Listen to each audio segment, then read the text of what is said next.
Assalamualaikum warahmatullahi wabarakatuh dan selamat kembali menonton podcast Suara Moderat. Saya bersama dengan saudara Adam. Hari ini kita nak bincang pasal apa, Adam? Baiklah, hari ini saya nak sentuh ada satu isu yang tular baru-baru ini di Johor, berkaitan dengan MPRN Johor kan. Kita diambang pilihan raya dan hari undi tak lama lagi. Baru-baru ni ada satu isu di mana Barisan Nasional didakwa menggunakan agensi kerajaan, Majlis Amanah Rakyat MARA, untuk berkempen kepada pelajar-pelajar kat sana, pelajar-pelajar TVET. Ada dua insiden sebenarnya. Ada satu insiden di Simpang Regam, ada satu lagi insiden di Keluang, tak silap saya kan. Tetapi insiden di Keluang tu saya rasa macam saya ada video lagi. Naim dah tengok video dia? Ya, saya dah. So video dia ialah On Hafiz yang juga merupakan calon untuk PRN Johor ini bersama dengan calon lain. Beliau menyatakan dalam video tu, ingat calon nombor 2, calon nombor 2. Dan beliau siap cakap lagi 11 hari bulan ni bantu calon nombor 2. Jadi saya nak tanyalah Naim, apa pandangan Naim? Perkara ini bukan perkara yang orang kata luar biasa, bukan perkara yang baru-baru je berlaku. Saya rasa kita dah lihat perkara ini berlaku sekian lama dah. So apa pandangan Naim terhadap benda ni? Okey, bagi saya memang sangat-sangat jelas sekali. Bagi pihak calon-calon, ada dua calon dekat situ. Bagi pihak calon-calon, bagi saya, bagi pandangan saya memang dah jelas melanggar Akta Kesalahan Pilihan Raya 1954. Jadi bagi saya sepatutnya SPR, Suruhanjaya Pilihan Raya, memang patut siasat lah. Jadi perkara ni pun saya ada buat kenyataan media juga pasal perkara ni, dan saya sebenarnya saya masih menunggu-nunggu lagi apakah respon daripada SPR, kerana buat masa ini langsung tidak ada respon berkenaan dengan isu ni. Tetapi kita kena ingat juga, ini bukan adalah kali pertama di mana kerajaan didakwa menyalahgunakan jentera kerajaan untuk membantu kempen sama ada Barisan Nasional ataupun Pakatan Harapan. Tetapi sehingga sekarang masih belum ada lagi satu pun siasatan terhadap mana-mana calon ini. Jadi saya agak pelik juga sama ada SPR kita ni masih ada ataupun tidak ada. Dan jika ada, sebenarnya apakah tanggungjawab mereka di ketika kempen pilihan raya ini? Kerana kalau kita lihatlah di dalam video itu dan di dalam gambar-gambar yang telah tular, memang jelas ada logo MARA, memang jelas ada budak-budak MARA pakai baju MARA di kedua-dua program, dan juga nampak sangat memang kedua-dua calon itu telah mengkempen, siap bagi ceramah lagi. Saya faham Ashraf Wajdi, pengerusi MARA, ada cuba nak backup lah kot. Bukan backup, sebenarnya dia pun terlibat secara langsung kerana dia pun ada di sana, dan dia pun sebagai pengerusi MARA di dalam program MARA pakai baju Barisan Nasional. Dia kata yang On Hafiz bukannya berkempen tetapi memperkenalkan calon. Jadi saya tak tahulah di dunia mana Ashraf Wajdi ni hidup, tetapi sebenarnya kalau perkenalkan calon tu bagi saya sebenarnya adalah salah satu jenis kempen. Kalau kita lihat kebanyakan daripada kempen-kempen sama ada di restoran, di ceramah, semuanya adalah memperkenalkan calon. Memperkenalkan calon itu adalah salah satu cara ataupun teknik yang digunakan untuk meraih undi, untuk berkempen. Jadi di dalam tempoh 14 hari berkempen ini memang apa yang semua calon-calon buat. Dan kalau kita lihat di dalam video itu saja, juga bukannya dia perkenalkan calon saja, tetapi banyak lagi perkara-perkara yang dia nyatakan. Dan bagi saya, bagi pandangan saya lah, memang jelas itu adalah satu kempen. Dan kalau itu adalah satu kempen, ini bermakna yang SPR perlu siasat perkara ini, kerana ia kemungkinannya melanggar Akta Kesalahan Pilihan Raya 1954. Tetapi ada satu lagi aspek yang kita kena lihat juga. Dari segi penyalahgunaan jentera kerajaan ni, bukannya salah calon, tetapi salah agensi kerajaan itu sendiri. Jadi itu sebenarnya di bawah bidang kuasa SPRM pula, bukannya di bawah kuasa SPR.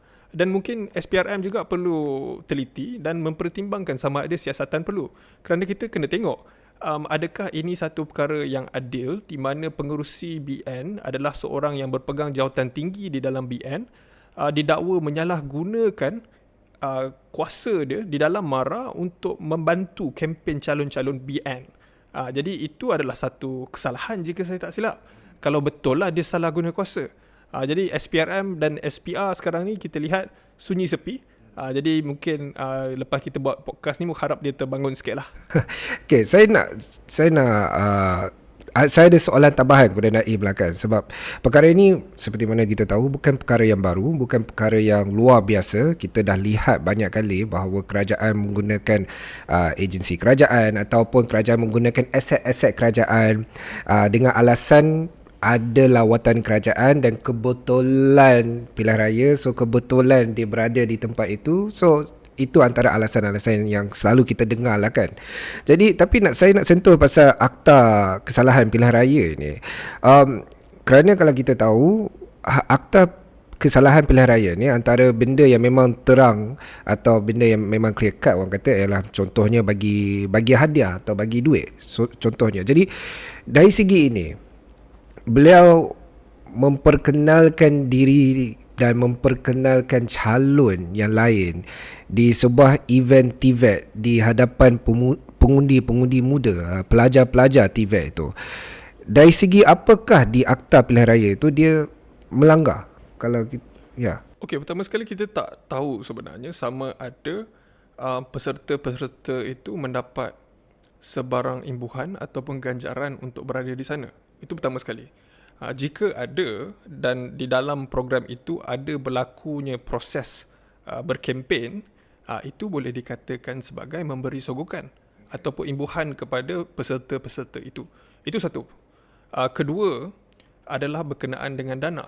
Kerana kalau kita lihat di dalam akta tersebut telah jelas menyatakan bahawa hanya calon pilihan raya ataupun wakil calon pilihan raya, something like that, yang boleh untuk membelanjakan untuk program-program kempen politik calon.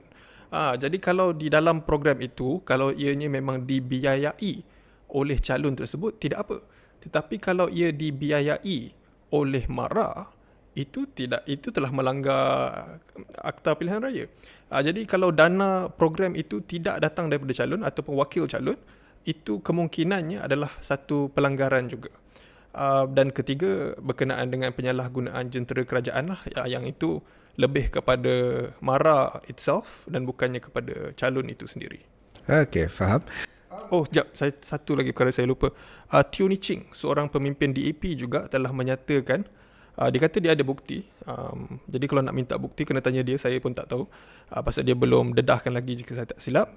Dia menyatakan bahawa dia ada bukti yang peserta-peserta itu dikerah. Jadi untuk pergi ke program tersebut.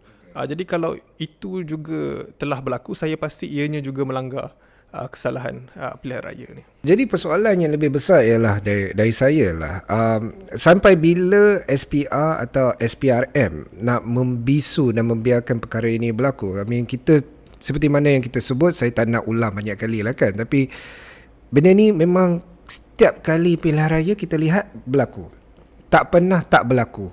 Tak kisahlah pilihan raya negeri Johor ke atau pilihan raya negeri mana-mana ke ataupun pilihan raya umum sekalipun, kita selalu tengok dan kita boleh nampak perkara ini berlaku, sama ada menggunakan agensi kerajaan atau menggunakan jentera kerajaan, menggunakan aset kerajaan, helikopter atau sebagainya kan. Tetapi yang saya lebih pelik ialah walaupun benda ini orang kata terang lagi menyuluh, tak ada tindakan apa-apa yang diambil, tak ada kenyataan yang dikeluarkan oleh agensi-agensi kerajaan ataupun oleh SPR dan SPRM. Dan jadi bagi saya ini adalah satu perkara ini takkan berubah sekalipun dia takkan berubah selagi agensi kerajaan seperti SPR dan SPRM mengambil tindakan atau bersuara. Kerana kalau tidak, kita akan terus wang rakyat dibazirkan untuk membantu calon-calon berkempen, dan saya rasa this is not right. Ya. Pertama sekali itulah dia sangat tidak adil kepada calon-calon pembangkang. Jadi kalau dalam sistem demokrasi ni, pilihan raya kenalah berlaku adil untuk semua calon. Kalau calon tu daripada parti kerajaan, dia boleh guna semua jentera kerajaan beratus-ratus bilion untuk kempen, dia tak boleh lah. Lagipun kena ingat yang tu bukan duit calon tu, dan dia bukan pemimpin-pemimpin parti tu, tetapi itu adalah wang cukai rakyat. Jadi sebenarnya antara satu perkara yang saya rasa paling kecewa sekali berkenaan dengan isu ni adalah kerana ianya dilakukan ataupun didakwa dilakukan oleh bukannya seorang yang baru dalam politik, tetapi seorang boleh kata veteran politik. Menteri Besar Johor sendiri takkanlah tak tahu yang dia tak boleh berkempen di dalam program yang dianjurkan oleh MARA. Jadi kalau dibuat oleh calon pertama kali, tiba-tiba dilantik, muda lagi ataupun memang tidak berpengalaman dalam politik, kita boleh faham lah. Tetapi Menteri Besar Johor takkanlah tak pernah baca Akta Kesalahan Pilihan Raya 1954. Ini bukan penggal pertama dia. Tapi saya nak tambah, apa yang lagi mengecewakan ialah contoh seperti mana yang pemimpin DAP menyatakan beliau ada bukti dan sebagainya. Saya cuma nak cakap lah, siapa Kerajaan Persekutuan sekarang? Bukan ke Pakatan Harapan dan Barisan Nasional berada dalam Kerajaan Persekutuan? Kalau you ada bukti, pergi teruslah kepada the authorities, ask them to take action. Why are you kenapa nak buat kenyataan saya ada bukti dan sebagainya, nak hentam sana sini? Awak ada kuasa. You are in the federal government. Sepatutnya pergi terus kepada pihak authorities, pihak berkuasa, ambil tindakan. Kenapa tak ambil tindakan? Kenapa nak keluarkan kenyataan? Itu bagi saya lebih mengecewakan kerana you're wasting your time. Perkara ini memang betul didakwa berlaku. Tapi ada video lah. Itulah, ada video lah. Mungkin dia lepak santai dengan pelajar-pelajar dan kebetulan dia just nak ingatkan pelajar-pelajar sebab sekarang ni kan had mengundi, umur mengundi tu dah turun. Jadi mungkin kalau sangka baik lah, dia nak ingatkan pelajar-pelajar untuk keluar mengundi dan dia tersasul keluarkan kenyataan, ingat calon nombor 2, ingat calon nombor 2, bantu calon nombor 2. Tak ke begitu? Saya selalunya cuba memang untuk husnuzon. Tapi untuk kes yang kali ni bagi saya mungkin terlalu melampau kot dia punya kebetulan. Kebetulan berlaku di dalam tempoh 14 hari pilihan raya. Kebetulan agensi kerajaan tu pengerusi dia adalah pemimpin tertinggi, antara pemimpin tertinggi Barisan Nasional Ashraf Wajdi, dan kebetulan pemimpin tertinggi Ashraf Wajdi yang juga pengerusi MARA tu pakai baju Barisan Nasional, dan tiba-tiba kebetulan ada 2 calon dekat situ yang diberikan peluang untuk bercakap yang kebetulan terkempen. Jadi bagi saya sangat-sangat tidak masuk akal, dan kalau bagi saya lah, kalau SPR tidak ambil tindakan ni, saya rasa memang rakyat tidak akan percaya dah sistem demokrasi kita. Kalau buat apa pergi undi kalau SPR yang referee sepatutnya jelas-jelas tidak adil. Jadi itu persepsi yang mungkin akan dicipta jika tiada tindakan diambil. Jadi saya seru dan saya sarankan pengerusi SPR untuk ambil tindakan lah. Tetapi berkenaan dengan komen Adam pasal kenapa Teo Nii Chin tak report kepada SPR, bagi saya kemungkinan ialah kita jaga kita. Kerana dia pun jawatan menteri, timbalan menteri di level persekutuan. Kalau Barisan Nasional tiba-tiba tarik handbrake, dia pun hilang jawatan. Jadi ada kemungkinannya ada faktor-faktor itu juga yang in play. Tetapi kita sentuh pasal On Hafiz kan. On Hafiz yang merupakan calon Johor, mantan menteri besar. Baru-baru ni ada isu pasal, bukanlah isu lah, topik yang sangat hangat berkaitan dengan On Hafiz dengan Mazli Malik yang merupakan mantan Menteri Pendidikan Malaysia. Tak silap saya, Mazli Malik ada ajak On Hafiz untuk berdebat. Cabar. Okey. Dialog. Okey. Dan saya rasa tidak silap saya ada syarikat-syarikat media, RTM sebagainya nak anjurkan atau Sina nak anjurkan dialog tersebut. On Hafiz tolak. Tok Mat Muhammad Hassan juga dia sokong penolakan itu. Dia kata bukan standard dia lah, ini calon MB. Mazli Malik ni siapa? Malah KJ pun kata siapa, ini bukan, KJ pun sama, dia cakap ini bukan standard On Hafiz. Kalau nak berdialog atau nak berdebat dengan dia, dia kena orang yang sama level. Calon MB dengan calon MB. Mazli Malik ni siapa? Jadi saya nak tanyalah pada Naim kan,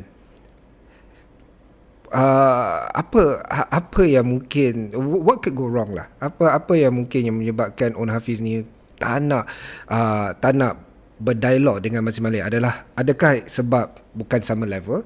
Ia bukannya Muhammad Ali dengan orang yang lawan Muhammad Ali ni ke macam mana? Bagi saya kecut lah. On Hafiz bagi saya kecut, mungkin tak ada telur. direct. Saya terpaksa direct lah. Pasal, come on lah, you Menteri Besar Negeri Johor. Lepas tu, you akan berlawan dengan Pakatan Harapan dan juga Perikatan Nasional. Lupa pasal Perikatan Nasional di dalam pilihan raya Negeri Johor. Jadi, kalau dah dicabar untuk berdebat tu, you sebagai Menteri Besar, sepatutnya you kena jaga muka lah. You kena berani lah. Dan Saya ada, bukan nak kata 100% agree atau sokong dengan kenyataan KJ dengan Tok Mat ni, tapi apa diorang cakap ni betul juga.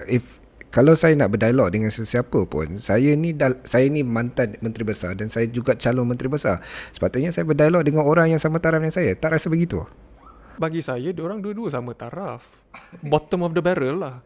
Mazli Malik pun okay lah, fine. On Hafiz bekas Menteri Besar, tapi Mazli Malik bekas Menteri Pendidikan. Bukannya lelaki-lelaki, bukannya tak ada siapa. Mungkin kelakuan dia sedikit kebudak-budakan lah Mazli Malik kan. Dan banyaklah dia punya opsi moment recently kata jalan berlubang. Turns out rupanya jalan tu jalan federal, jalan persekutuan, bukannya jalan negeri. Jadi adalah banyak insiden-insiden yang menyebabkan kesipuan di pihak Mazli. Tetapi kalau betul lah Mazli Malik adalah calon yang ditonjolkan oleh Pakatan Harapan, walaupun tidak diiktiraf sebagai calon Menteri Besar kerana sensitiviti dengan Istana Johor. Jadi bagi saya sudah cukup jelas bahawa Mazli Malik adalah calon yang diketengahkan oleh Pakatan Harapan untuk memegang jawatan Menteri Besar Johor. Tapi bagi saya kemungkinannya Pakatan Harapan pun malu nak nyamtakan sesiapa untuk jawatan tu kerana keberangkalian untuk mereka menang sangat rendah. Jadi kemungkinannya kalau paling terbaik pun akan menjadi ketua pembangkang lah di dalam Dewan Undangan Negeri Johor. Tapi bagi saya kalau Mazli Malik menanglah kerusi dia, kita tak pasti kan, sebelum ni dia pernah kalah juga. Kalau dia menang, dia mungkin akan jadi ketua pembangkang. Lepas tu kita akan lihat lebih banyak dialog-dialog di antara On Hafiz dan Mazli Malik di Dewan Undangan Negeri Johor lah, kalau kedua-duanya menang. Pasal On Hafiz ni kita tak boleh tentu yang dia cakap dia menang kan. Jadi bagi saya On Hafiz kesimpulannya memang kecut. Tetapi bagi saya dari pihak Mazli Malik dan Fahmi Fazil jugalah, kalau orang tu dah kata tak nak dialog, saya sangat setuju dengan On Hafiz untuk pergi ke dialog tersebut. Tetapi kalau On Hafiz dah secara jelas, secara nyata menyatakan bahawa dia tak nak pergi, dia takkan pergi, yang korang pergi teruskan juga. Kenapa? Kenapa Mazli seorang duduk dekat situ? Dan korang jangan lupa juga, ada banyak parti-parti lain di dalam yang bertanding di PRN Johor ni. Kalau tak nak panggil Perikatan Nasional pun, panggil lah Bersama ke, Muda ke. Pakatan Harapan pun berfikir bahawa mereka hanya jumpa On Hafiz tu kerana On Hafiz je lah yang standard dan calon-calon lain bukan standard dia. Semua nak kata ke pasal standard ni, bagi saya semua perlu cermin muka dia sendiri. Saya rasa kebanyakan daripada rakyat Malaysia tak suka pun korang. Quite spicy lah tu dia. Jadi tak adalah, dia agak menjengkelkan bila kita dengar dia kata ini bukan standard aku, ni bukan standard aku. Korang ni semua wakil rakyat. Yang mengundi korang adalah rakyat. Kuasa di tangan rakyat. Sekarang ni kau nak sombong, nak bongkak, nak angkuh kata ini bukan standard aku, ini bukan standard aku. Macam mana kita nak percaya yang kau akan boleh turun ke longkang untuk cek masalah-masalah rakyat kalau korang nak berdebat pengikut standard? Nanti akan kata ni tak bukan standard aku untuk cek longkang rosak, bukan standard aku untuk cek jalan raya rosak. Jadi ini satu masalah dan saya rasa ini adalah satu manifestasi kepada politik feudal yang telah diamal oleh negara kita sejak bertahun-tahun lagi. Jadi ini adalah sebenarnya systemic problem yang kita tengah facing. Tapi saya nak tambah satu lagi berkenaan dengan KJ kan. Saya rasa ya Allah, hipokrit dia lain macam. Kalau dalam keluar sekejap, kalau di dalam media-media di sebelum ni, dia punyalah kata dia kempen untuk kebebasan media, kebebasan bersuara. Dia rasa perlunya ada wacana politik yang lebih luas dan mendalam supaya rakyat Malaysia lebih faham akan isu-isu politik negara. Tetapi bila member dia kena cabar debat dan dia takut member dia kalah dalam debat, dia boleh kata ini bukan standard, ini bukan standard. Bagi saya sangat-sangat hipokrit dan saya pasti KJ ni bukanlah orang yang bodoh. Saya rasa dia orang yang pandai. Belajar di Oxford. Jadi Oxbridge graduate ni baguslah sepatutnya. Jadi saya rasa dia pun sedar yang sekarang ni dia berkelakuan hipokrit. Jadi saya pasti perkara ni dia sedar. Tetapi kemungkinannya ini adalah satu perkara liku-liku politik yang kita kena hadapi lah. Dia sebagai seorang sekarang telah kembali balik di dalam politik, dia kena beradaptasi dia di dalam dunia politik, di mana dia kena backup member dia, tak kisahlah apa jadi. Jadi bagi saya itu pun sebenarnya adalah manifestasi politik feudal.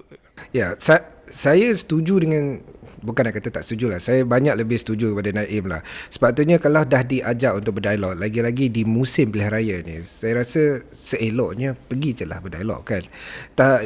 Awak tak rugi apa-apa pun. Awak tu sebagai seorang calon, bila awak berdialog dan menunjukkan okey, ini manifesto, ini apa yang kami boleh buat lebih baik daripada awak ni sebagainya kan, it shows bigger character kepada rakyat. Rakyat dapat menilai dengan lebih baik siapa calon yang lebih baik untuk mereka. Dan mungkin ini dapat juga membantu dari segi pilihan raya, dari segi kempen dan sebagainya.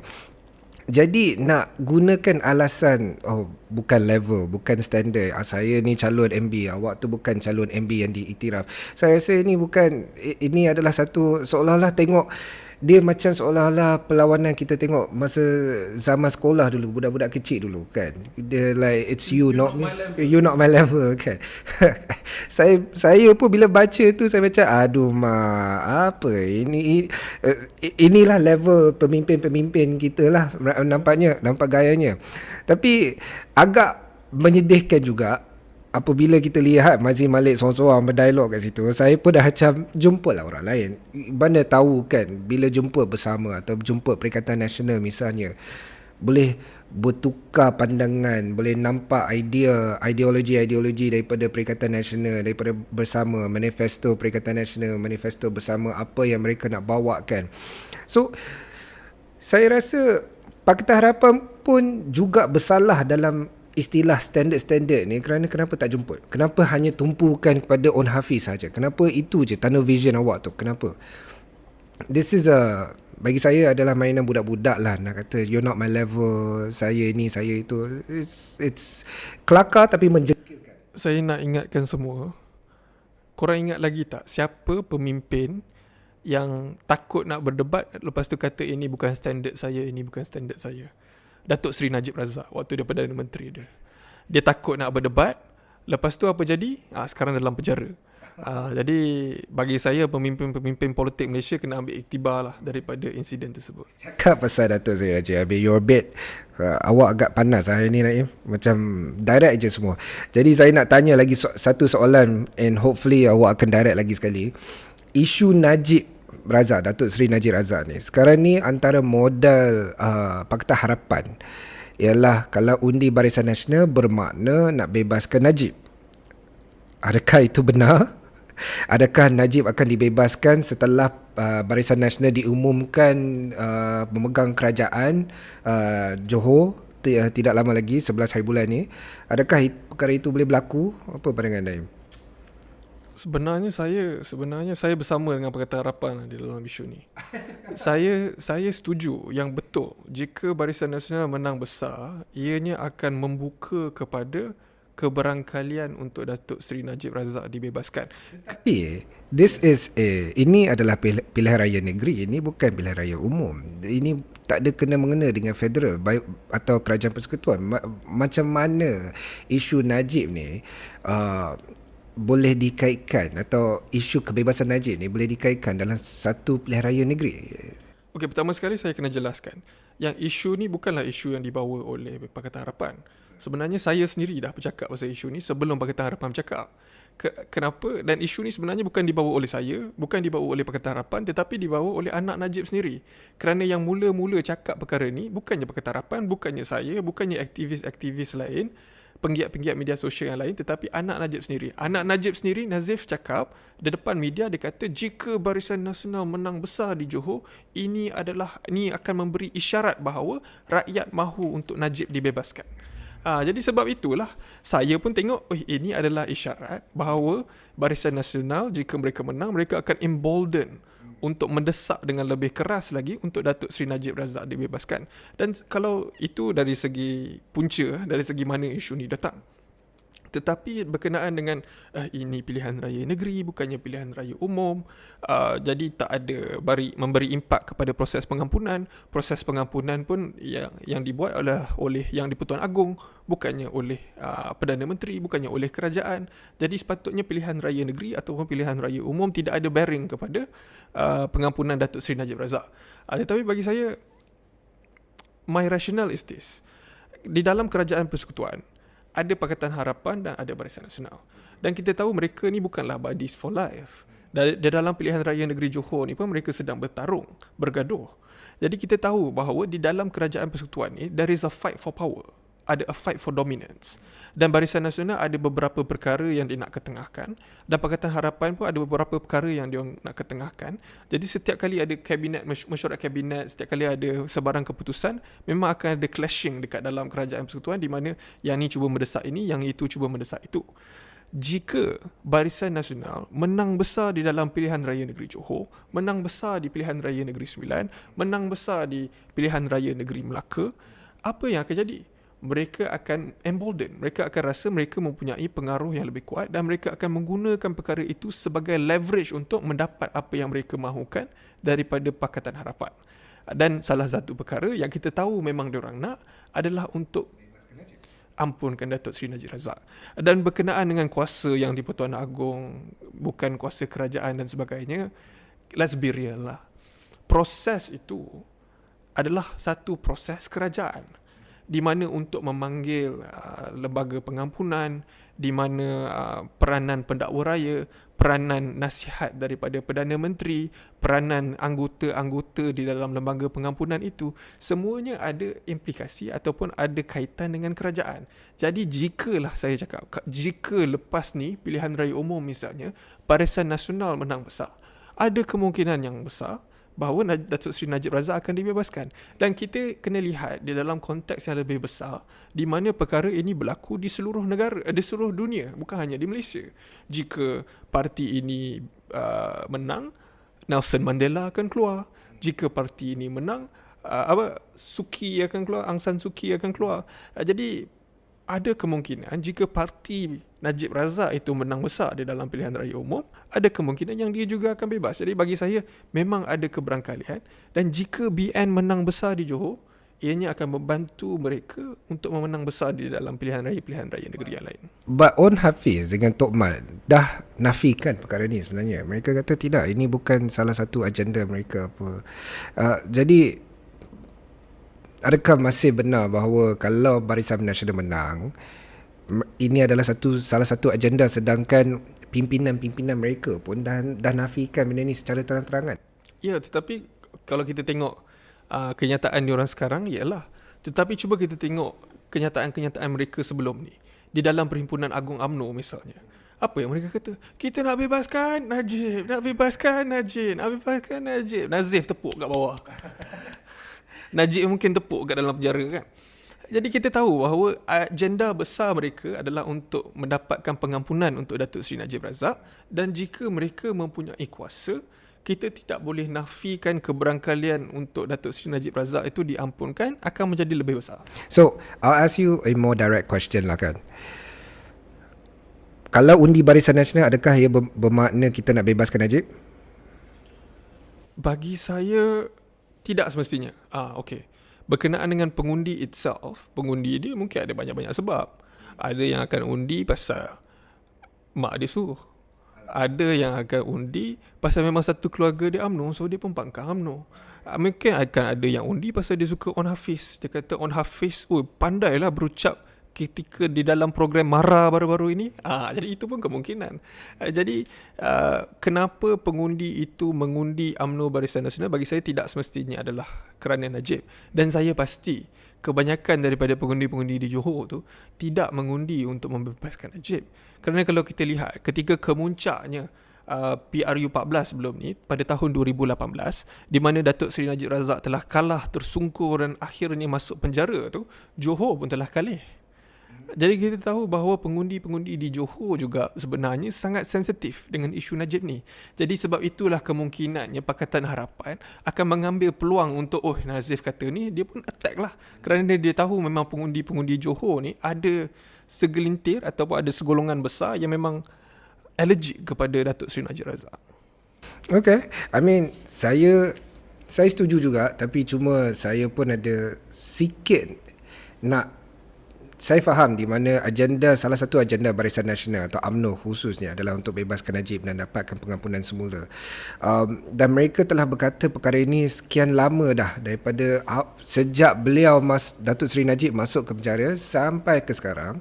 Memang perkara ini mereka selalu ungkitkan. Masalah saya adalah cubaan untuk kaitkan bagaimana satu pilihan raya negeri ni boleh determine perkara itu boleh berlaku. Now, kalau kita bercakap soal ini pilihan raya umum, ya, saya setuju 100%. Ini confirm kalau Barisan Nasional menang, sudah tentunya mereka akan mengetengahkan untuk Datuk Seri Najib dapatkan pengampunan. Tetapi ini satu pilihan raya negeri dan kita kena ingat bahawa perjalanan pilihan raya ini masih panjang. Kita ada pilihan raya negeri Johor, tidak lama lagi kita ada pilihan raya Negeri Sembilan, lepas tu Melaka dan kemungkinan negeri-negeri lain, dan lepas tu pilihan raya umum. Jadi senang-senangnya kita boleh lihat kemungkinan dari tempoh sekarang hingga kemungkinan tahun depan kita akan sibuk dengan pilihan raya. Jadi saya tak nampak di mana satu pilihan raya ini boleh menentukan nasib seorang penjenayah atau banduan di dalam penjara, kan. But putting that aside, kan, tidak silap saya kalau berkaitan dengan isu Datuk Seri Najib ni, paling awal beliau boleh keluar kalau contohnya tidak ada pengampunan dan sebagainya, ataupun tidak ada pengsabitan baru lah, kerana dia ada banyak kes-kes lain. Paling awal beliau boleh keluar pun mungkin lagi 2, 3, 4 tahun. That's not a long time. So sabar je lah. pay your dues lah, kan. I mean, you did the crime, pay your dues lah. Sabar je lah.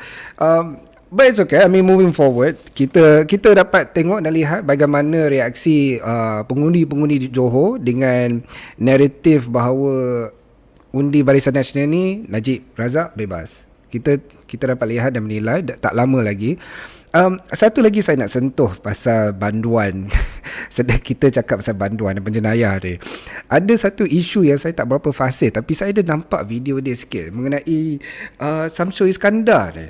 Saya tengok ramai orang komen dan bercakap pasal isu Samsul Iskandar ni. Jadi saya nak tanya Naim dah tengok ke belum video tu? Apa sebenarnya video tu? Sebab saya sendiri tak tengok, tapi saya macam terkejut lah, dia dengan pakaian dia sebagai pakai serban dan sebagainya, kan.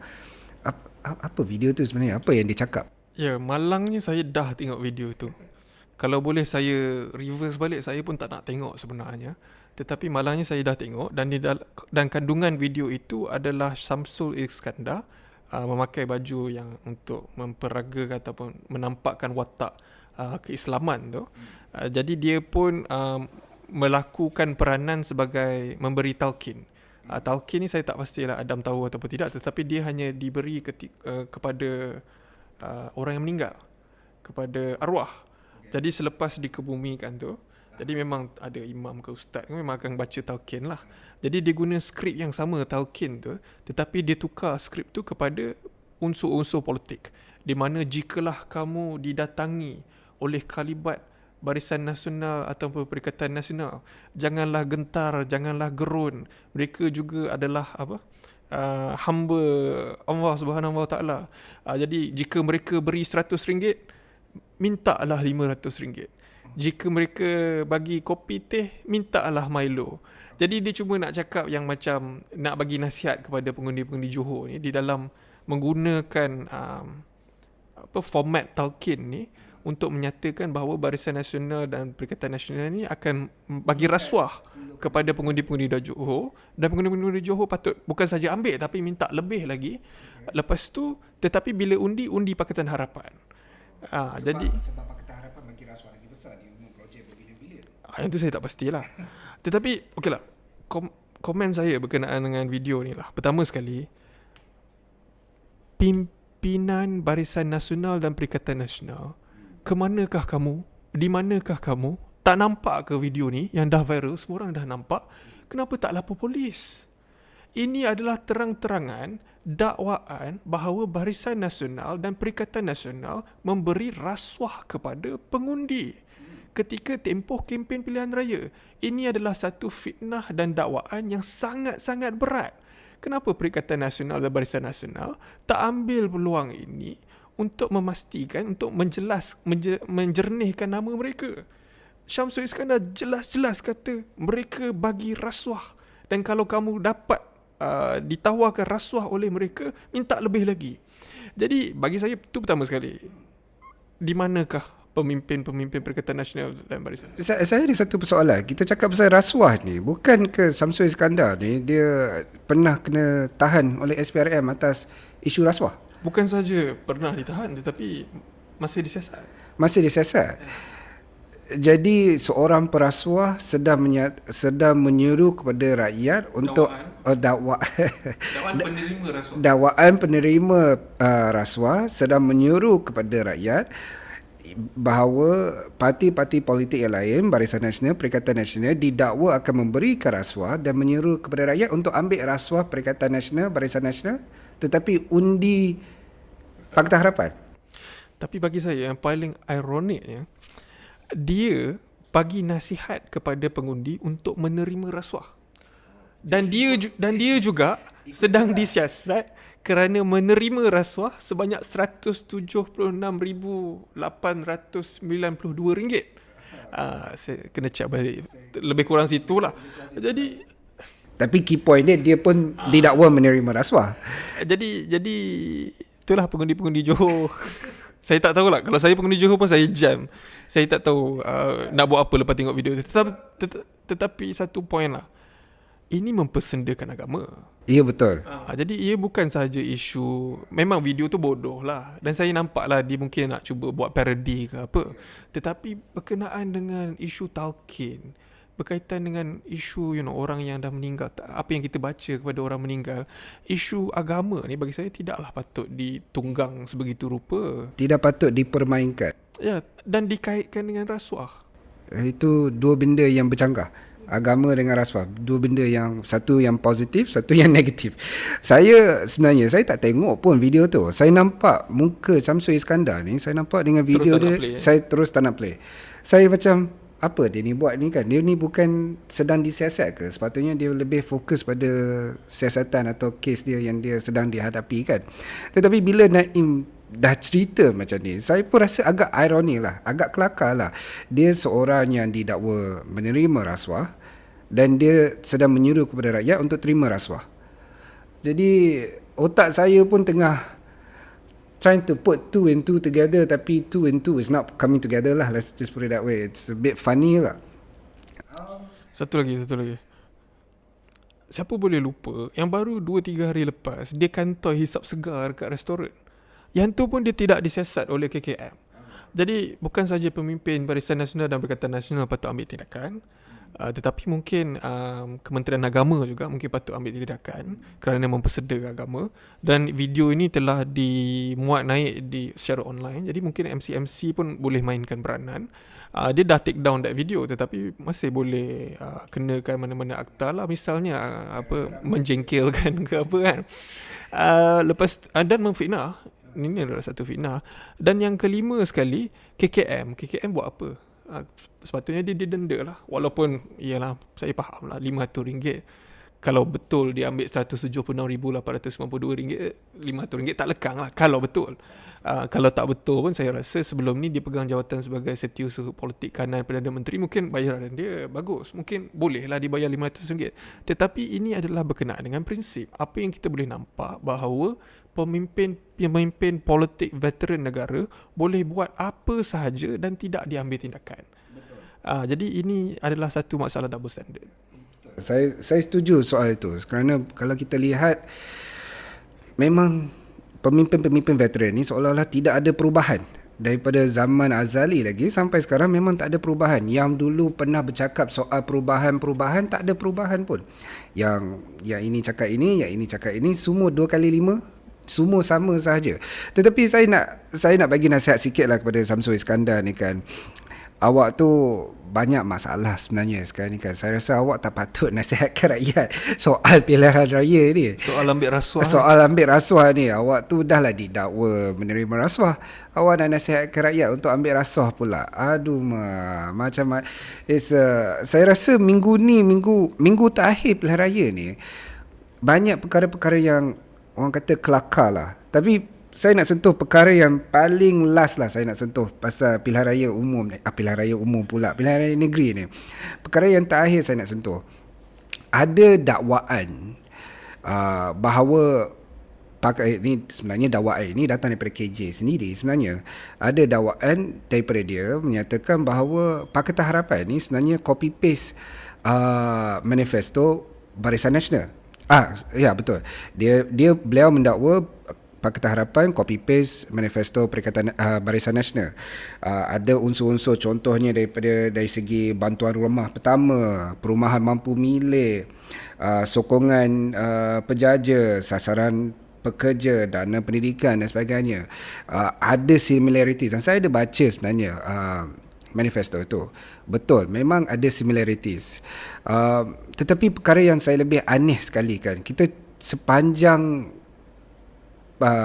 dialog kita hari ni, podcast kita hari ni, perbincangan kita hari ni, sepanjang perbincangan ni kita sentuh Pakatan Harapan, Barisan Nasional, Mazzi Malik, On Hafiz, Pakatan Harapan, Barisan Nasional, Samsul Iskandar. Tetapi perkara yang saya tak dapat jumpa ialah manifesto Perikatan Nasional. Jadi saya nak tanya, saya baca sikit mengenai manifesto Barisan Nasional. Contohnya bantuan rumah pertama, bantuan masuk rumah, bantuan rumah sewa, tawaran PH pula RM8,000 bantuan rumah pertama untuk 50,000 keluarga. Dan kalau Barisan Nasional dana 100 juta akses rumah subsidi. Pakatan Harapan pula dia nak bagi lagi banyak rumah, dia nak bina lagi rumah mampu milik dalam tempoh 5 tahun. Skim deposit anak muda, dana anak muda dan sebagainya. Tetapi saya tak dapat cari manifesto Perikatan Nasional. Jadi where's the missing piece here? Okey, jadi berkenaan dengan manifesto Perikatan Nasional, saya tak pastilah Adam aware ataupun tidak.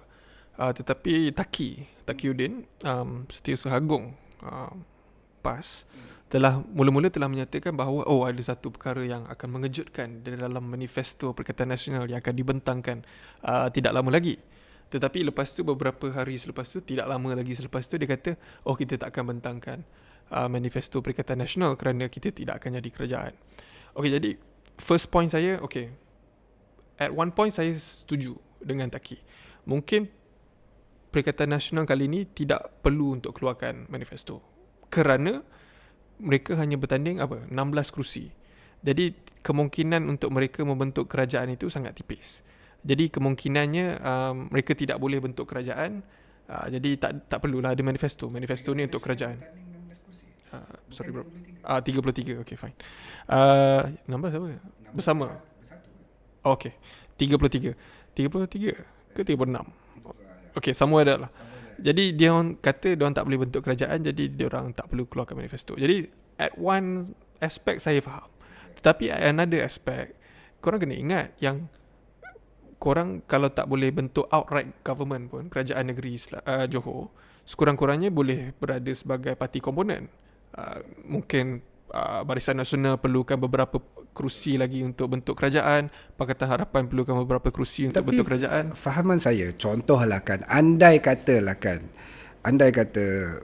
daripada 33 kerusi itu dia menang kesemuanya, bukankah dah boleh bentuk kerajaan negeri Johor? Tak, maksudnya diorang pun tak confident lah untuk menang. Kena read between the lines. Sebab saya tengah buat perkiraan matematik dalam otak saya ni. Saya macam, awak bertanding 33 kerusi, awak yakin awak takkan jadi kerajaan, tapi bertanding sebanyak kerusi yang kalau menang 20 pun, 21, 22, 23, saya rasa Barisan Nasional menang 20 lebih, tak silap saya yang lepas 40. Okay, that's way higher than my memory lah. But if I'm not mistaken, kalau menang 33 kerusi pun 30 lah. Menang 28 dah boleh bentuk kerajaan. Menang 28 pun dah boleh bentuk kerajaan. So You are contesting the amount of seats that you know you can make government, tapi you tak nak keluarkan manifesto sebab rasa yakin tak boleh jadi kerajaan. Jadi first yang saya cakap tadi, tak confident lah nak jadi kerajaan. Kemungkinan ialah bertanding 56 kerusi pun mungkin tak confident jadi kerajaan. Kalau kalah semua pun tak boleh juga. Saya tak kata Perikatan Nasional kalah semua lah, tetapi kalau jadi pertama mungkin tak confident. Kedua, bagi saya sebenarnya adalah untuk menjaga hubungan baik dengan Barisan Nasional ataupun Pakatan Harapan. Jadi kemungkinannya diorang nak jadi third force lah. Jadi di mana kalau Barisan Nasional menang, diorang form jadi kerajaan, tak adalah clash manifesto ke apa ke, kemungkinannya lah. Tetapi itu adalah dua kemungkinan yang saya sebut. Tetapi bagi saya sendiri, satu kesilapan untuk Perikatan Nasional untuk tidak keluarkan manifesto. Pertama sekali, itu adalah tawaran kamu kepada rakyat. Kalau kamu tak ada manifesto, apa tujuannya ataupun apa matlamatnya untuk pengundi-pengundi kamu mengundi kamu? Tak ada apa langsung yang ditawarkan.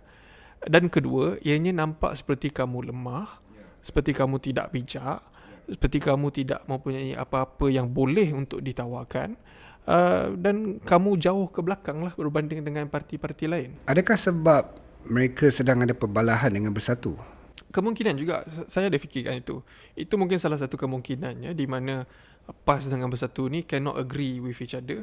Jadi lepas tu tak ada kata putus lah berkenaan dengan manifesto ni kan. Tetapi bagi saya tidak boleh juga nak cakap, pasal bagi saya prerogatif manifesto ni sebenarnya jatuh di bawah pengerusi Perikatan Nasional dan juga pengarah pilihan raya. Kedua-duanya adalah PAS.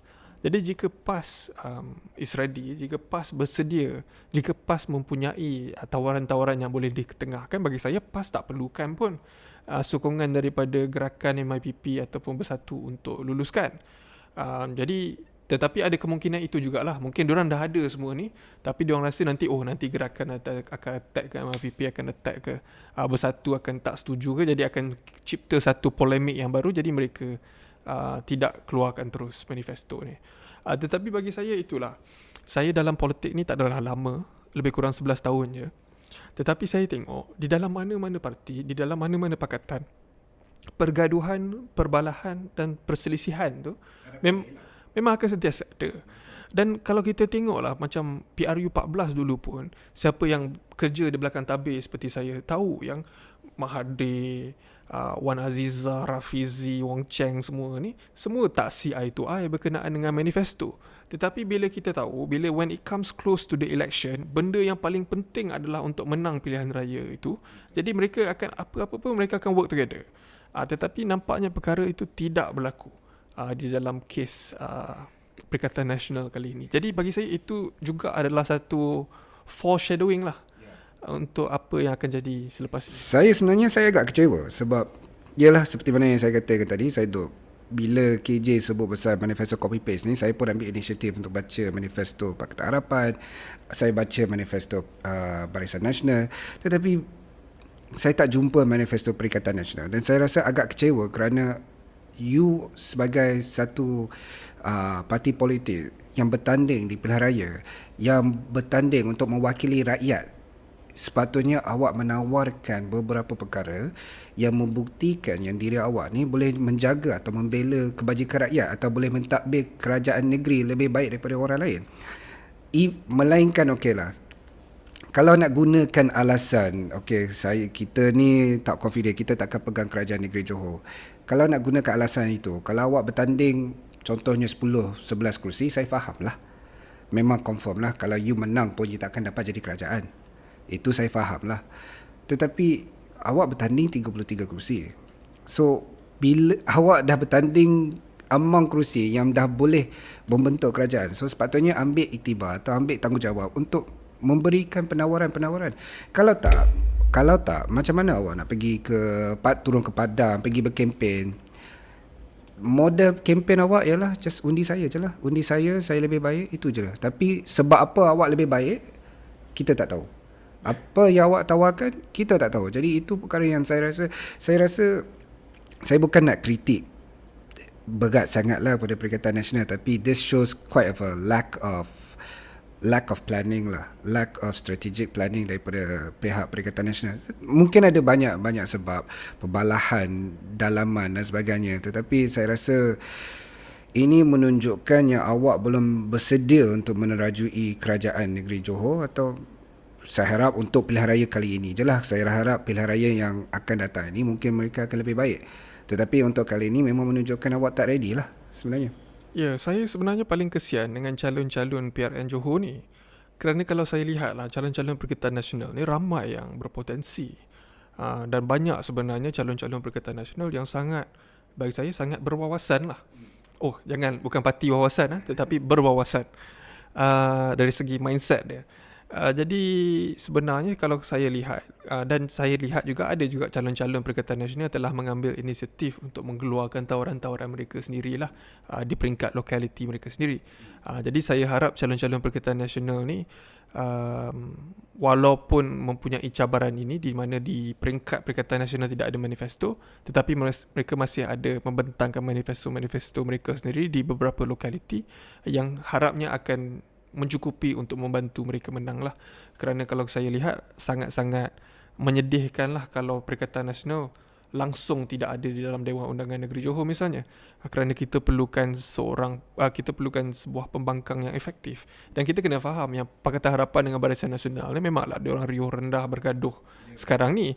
Tetapi kita tengok seperti di Kerajaan Persekutuan, mereka boleh berdakap, berciuman, bercumbu selepas pada bila-bila masa. Jadi untuk Pakatan Harapan untuk menjadi pembangkang yang efektif kepada Barisan Nasional ataupun untuk Barisan Nasional menjadi pembangkang yang efektif kepada Pakatan Harapan sangat sukar kerana mereka perlu untuk menjaga hubungan di peringkat persekutuan.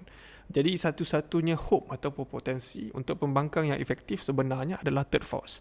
Sama ada Perikatan Nasional ataupun parti-parti kecil yang lain lah seperti Muda Bersama dan sebagainya. Jadi saya harap calon-calon pilihan raya PRN Johor daripada Perikatan Nasional tidak moral down lah, dan mereka perlu terus untuk committed untuk memastikan bahawa mereka menang di kerusi-kerusi mereka sendiri. Sebelum kita tutup, kita rakam pada hari Rabu 8 hari bulan.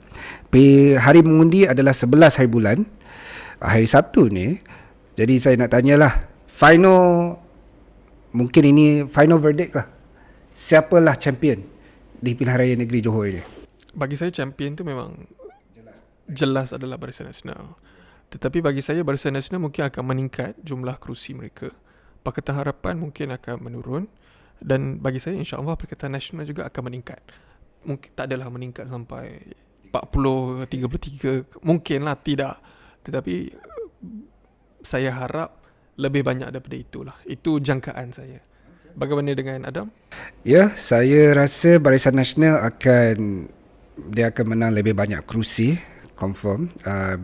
Mereka lah akan jadi champion. Saya dapat nampak yang Pakatan Harapan akan menurun. Saya juga berharap untuk Perikatan Nasional untuk meningkat kerusinya. Sebelum ni mereka menang 3 kerusi. Saya harap Loba lah. Tapi saya harap memang Perikatan Nasional menang lebih banyak sebab ya betul, saya juga nampak ada potensi di calon-calon Perikatan Nasional. Jadi saya harap Perikatan Nasional dapat menang lagi banyak kerusi lah, mungkin 10 ke. Peringkatan yang sangat tinggi. But yeah, I think that's all from me. Itu saja daripada kami. Terima kasih saudara Adam dan terima kasih juga kepada penonton kita. Jumpa lagi pada episod podcast yang akan datang. Terima kasih.